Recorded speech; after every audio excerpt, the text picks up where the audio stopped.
hatta matar da kake aure musulunci ya baka ka'idan ka dinka bata hutu, tana zuwa ta iyayenta ta gana da danginta. Malamai suka sa akalla bayan wata 6, amma wata matar sai da shekara 2 ta je ganin gida ba, ko ba a samu.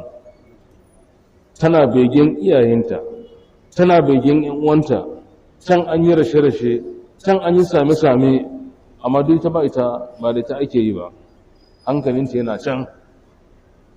Amma baka taɓa mata shirin yadda za ta je ta hutu a gaban iyayenta, ta gana da danginta, a yi zumunci ba. Shekara 2 maimakon wata 6.